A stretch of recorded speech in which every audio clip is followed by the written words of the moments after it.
Hello viewers, আসসালামু আলাইকুম। রাহেনাজ ব্লগের আরও একটা নতুন ভিডিওতে সবাইকে স্বাগত। কেমন আছো সবাই? আশা করছি ভালো আছো। আমরাও তোমাদের দোয়ায় আলহামদুলিল্লাহ অনেক অনেক ভালো আছি। তো সবে মেয়েকে স্কুল থেকে দিয়েই বাড়ি এসে দাঁড়িয়েছি, আর জামাকাপড় চেঞ্জ করে নিয়ে ভাবলাম যে কালকে তো ভিডিও দেওয়া হয়নি, তো আর কতদিনই বা রেস্ট নেওয়া যায়, তাই না? তো অনেক দিন যাবৎ ভিডিও দেওয়াই হচ্ছে না ঠিক করে। তো আজকে আবার ব্লগ শ্যুট করছি। তো যাই হোক এই যে আমার ব্যালকনির সাইডে দাঁড়িয়েছিলাম তখনই ভিডিওটা তোমার নিয়েছি। আর বাইরে খুবই সুন্দর হাওয়া হচ্ছে এই কটা দিন।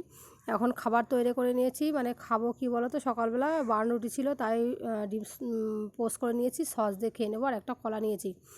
তো আমার চ্যানেলে যারা নতুন, অবশ্যই আমার চ্যানেলকে সাবস্ক্রাইব করবে, আর ফেসবুক পেজ থেকে যদি দেখে থাকো পেজটাকে সবাই ফলো করে পাশে থেকো। তো খাবো, খেতে বসেছি, আর তখনই মাছ চলে এসছে। গিয়ে মাছ নেব গিয়ে দেখছি যে চিংড়ি মাছ রয়েছে, আর আইলা মাছ, আর কেরালাতে একটা মাছের চারা মাছ বলে সেটা রয়েছে। তো চিংড়ি মাছ নিলাম, ভাবলাম যে চিংড়ি মাছ রান্না করব। তো এই যে চিংড়ি মাছটা খাওয়া দাওয়া করে চিংড়ি মাছটা ধুয়ে নিয়েছি, আর এর ভিতরে ভাত বসিয়ে দিয়ে আমি খাওয়া দাওয়ার পরে গিয়েছিলাম জামা কাপড় কাচতে ওপরে, নিচ থেকে এসে জামা কাপড় কেচে মেলে দিয়ে ঘরটা মুছে নিয়েছি। আর এই পাশে কড়াই বসিয়ে তার ভিতরে এসে দেখছি ভাত হয়ে গেছে। ভাতটা উবুড় দিয়ে দিয়েছি দেখলে। আর আগের দিন আমার শাশুড়ি ওখানে গিয়েছিলাম, আমার শাশুড়ি বড় একটা লাউ দিয়েছে। তো সেই লাউটা এখন ভাবছি এত বড় লাউ মানে আমরা তো দুজনে খেতে পারবো না। তো খানিকটা তোমাদের ভাইয়া বাড়ি চলে এসে বললাম যে খানিকটা কেটে আমাদের ঘর মালিককে দেবো, আর খানিকটা আমরা রেখে দেবো।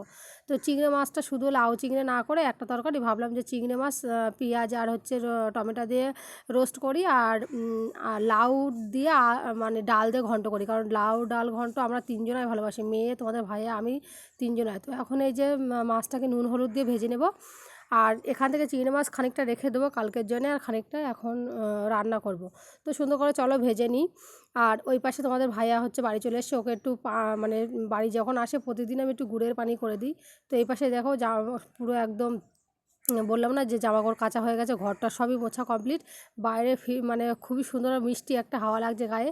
এই কটা দিন একদম ঝড়ের মতো হাওয়া হচ্ছিল, জানো তো। আর এই দুদিন হাওয়াটা একটু কমে মিষ্টি মিষ্টি হাওয়া লাগছে, ভালো লাগছে, অত গরমও লাগছে না খুব একটা। রোদ্দুর আছে কিন্তু অত মানে প্রচণ্ড গরম আর নেই।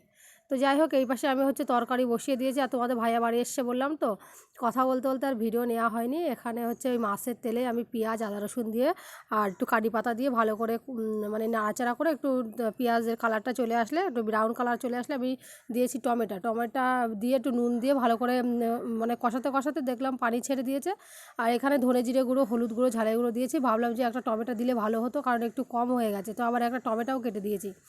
তো ভালো করে কষিয়ে নেবো, আর এখানে মাছ দিয়ে নিয়েছি, মাছ দিয়ে সুন্দর করে কষাবো। কষিয়ে তারপরে তোমার পানি দিয়ে দেবো। যেহেতু মাছ অত সিদ্ধর ব্যাপার নেই, ভালো করে ভেজে নিয়েছি, টমেটোও গলে গেছে, অল্প করে পানি দেবো। আর নামানোর আগে কী করবো বলো তো, ধনিয়া পাতা আর গরম মশলা দিয়ে নামিয়ে নেবো। তো এই দেখো পানি টানি দিয়ে নিয়েছি, নিয়ে এখন এই যে খুবই সুন্দর করে ফুটে উঠেছে। তো চলো রান্নাটা হতে থাক, আর আমার কিছুটা কাজ রয়েছে। কাজ বলতে তোমাদের ভাইয়া এই যে লাউ কেটে দিয়েছে, লাউটা দিয়ে আসবো নিচে গিয়ে। তো আমি ওনাদের একটু ছোটো মতো দিয়েছি, আর আমি একটু বড় দেখে রেখে দিয়েছি, কারণ আমি এখন একটু রান্না করবো, আর একটু রেখে দেবো, অন্য একদিন রান্না করে নেব। তো এখন যাচ্ছি নিচেই দিতে, ওই যে ওনার মেশিনের ওপরে, মানে ওয়াশিং মেশিনের ওপরে রেখে গেলাম। ওনার হাজব্যান্ড যখন বাইরে বার হবে, উনি কাজে যায় প্রতিদিন, তো তখন তোমার কি বলে, বাইরে যখন বার হবে ওনার হাজব্যান্ড তখন নিয়ে নেবে। তো ঘরে এসে এই যে প্রেশার কুকারে ডাল দিয়েছিলাম, ডাল আর তোমার কি বলে লাউ আর একটু পেঁয়াজ কেটে আর একটু ঝাল দিয়ে নুন আর হলুদ দিয়ে মানে এখন সিদ্ধ বসিয়ে দিয়েছি। আর এখানে সাতলানোর জন্য একটা রসুনের কোয়া ছিল, রসুন আর তোমার কি পেঁয়াজ কেটে নিয়েছি, মানে এখানে রেখে দিয়েছি কেটে, আর একটা টমেটো আর ধনিয়া পাতা কুচো করে রেখে দিয়েছি।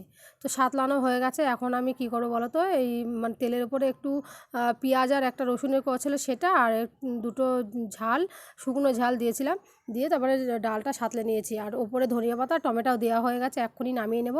নিয়ে একদম এই গ্যাসের প্লেটটা ভালো করে মুছবো, থালা বাসনগুলো, রান্নার থালা বাসনগুলো মাজবো, মোটর ছেড়ে পানি নেবো, একেবারে খাওয়ার সময় তোমাদের সাথে দেখা করব। তো চলে এসেছি একেবারে সব কিছু কাজ বাজ করে গোসল করে একদম রান্নাঘরে চলে এসেছি। এখন ভাত বেড়ে নিয়েছি, চলো খাওয়া দাওয়া করে নেবো। তো রান্না কী কী হয়েছে একটু দেখা। এই যে চিংড়ি মাছের রোস্টটা, আমি তার উপরে একটু পেঁয়াজ কুচি আর তোমার কি বলে এটা জিরে দিয়ে দিয়েছি, একটু ওপরে দিয়ে জিরে গুঁড়ো দিয়ে দিয়েছি। এই যে ভাতটা নিয়ে চলে এসেছি, আমরা নিজে বসে বসে খাই মেঝেতে। তো সেখানেই নিয়ে চলে এসেছি এই যে ভাত। তোমাদের ভাইয়া তোমার কি বলে গিয়েছিল বাজারে, তো বাজার থেকে বাড়ি চলে এসে এটা হচ্ছে বিকালবেলা 4টের সময় মেয়েকে স্কুল থেকে নিয়ে আসার পরে বাড়িতে একটু আধ ঘন্টা রেস্ট নিয়ে গিয়েছিল বাজারে। তো বাজার করা কী কী আছে আগে পরে দেখাচ্ছি। আগে দেখো হচ্ছে কি খাবার নিয়ে এসছে, মেয়ে যাবে পড়তে, ওর গুছিয়ে চুল টুল বেঁধে জামা কাপড় পরিয়ে দিয়েছি। তোমাদের ভাইয়া নিয়ে যাবে 7টার সময় পড়া রয়েছে, এখন বাজে কিন্তু 6:45। তো সিঙ্গাড়ার চাটনি আর হচ্ছে ঝালের চপ নিয়ে এসেছিলো। তো এখান থেকে ওকে একটা সিঙ্গাড়া দেবো খেতে। আর এখানে কী নিয়ে এসেছিলো বলো তো, ও বাজার করতে গেলে বিকালের দিকে যদি যায় তাহলে মাঝে মধ্যে এইসব নিয়ে আসে। তো এটা নিয়ে এসছে ওই যে খাস্তা গজা টাইপের। তো এখনও খাস্তা গজাগুলো আমি আলাদা তুলে রাখবো, এখন ওকে সিঙ্গাড়াটা দেবো। সিঙ্গাড়াটা কিন্তু হালকা হালকা গরম রয়েছে এখনও, যেহেতু বাজার করে আস্তে আস্তে একটা হয়, তো গরম খুব একটা বেশি নেই, অল্প। তো চলো খেতে দিয়ে দিই মেয়েকে। তো ওকে খেতে দিয়েছি, ও খেয়ে চলে গেল পড়তে। আর আমি এই যে বাজারটা গুছিয়ে নিয়েছি, কী কী বাজার এনেছে দেখো। বাঁধাকপি নিয়ে এসছে, তারপরে টমেটো নিয়ে এসছে, আর টমেটোর সাথে কাঁচা টমেটো আমি পছন্দ করি বলে নিয়ে এসছে। আর চাল কুমড়ো, আলু, পেঁয়াজ এইসবই, আর হচ্ছে মূলো নিয়ে এসছে, জানো তো।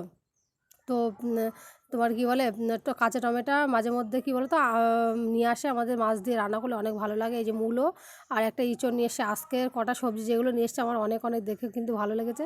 বিশেষ করে পেঁয়াজ কালিটা আর হচ্ছে তোমার কী বলে দেখে ইঁচড়টা দেখে বেশি ভালো লেগেছে। ইঁচড়টা একদমই কচি ইঁচড়, খেতেও ভালো লাগে কচি।